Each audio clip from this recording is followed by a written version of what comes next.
faktor, dan juga kesimpulan. Kita harus mengetahui apa itu jaring-jaring sebab akibat. Di mana jaring-jaring sebab akibat ini ditemukan oleh Max Mohan dan Pung tahun 1970. Nah, teori ini juga sering disebut sebagai konsep multifaktorial, di mana teori ini menekankan bahwa suatu penyakit terjadi dari hasil interaksi berbagai faktor. Misalnya faktor interaksi lingkungan yang berupa faktor biologis, kimiawi, dan sosial yang memegang peran penting dalam terjadinya penyakit. Kemudian ada konsep jaring-jaring sebab akibat yang dapat dijalankan dalam bidang seperti kesehatan, yang dimana kesehatan ini menganalisis faktor-faktor risiko penyakit seperti diabetes dan penyakit jantung. Kemudian yang kedua, pendidikan, di mana pendidikan ini memahami faktor-faktor yang mempengaruhi prestasi belajar mahasiswa. Kemudian sosial, sosial juga ini menganalisis agar penyebab kemiskinan atau ketidaksetaraan. Yang terakhir, lingkungan.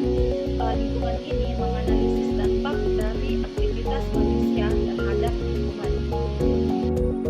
Nah, selanjutnya kita masuk di ciri utama jaring-jaring sebab akibat. Yang pertama itu interkonektivitas, di mana setiap faktor dalam jaring-jaring saling berhubungan dan mempengaruhi faktor lainnya. Di mana juga perubahan pada satu faktor dapat memicu perubahan pada faktor-faktor lainnya. Yang kedua itu dinamika. Jaring-jaring sebab akibat bersifat dinamis, yang artinya hubungan antara faktor-faktor dapat berubah seiring waktu atau dalam konteks yang berbeda. Kemudian kompleksitas, di mana jaring-jaring sebab akibat seringkali sangat kompleks, melibatkan banyak faktor yang saling berinteraksi. Kemudian non-linear, yang dimana hubungan antara sebab dan akibat tidak selalu linear atau sederhana. Satu sebab dapat memiliki beberapa akibat dan satu akibat dapat memiliki beberapa sebab. Dan yang terakhir, visual. Jaring-jaring sebab akibat biasanya digambarkan secara visual yang menggunakan diagram atau grafik sehingga lebih mudah dipahami.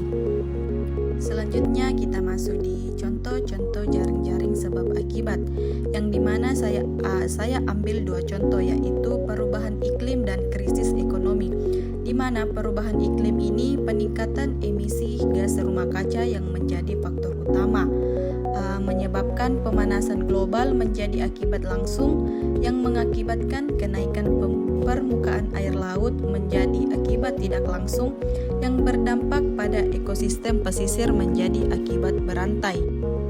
Kemudian krisis ekonomi, yang dimana penurunan permintaan konsumen menjadi faktor utama, menyebabkan penurunan produksi menjadi akibat langsung, yang mengakibatkan pengangguran menjadi akibat tidak langsung, dan yang berdampak pada penurunan pendapatan dan daya beli masyarakat menjadi akibat berantai.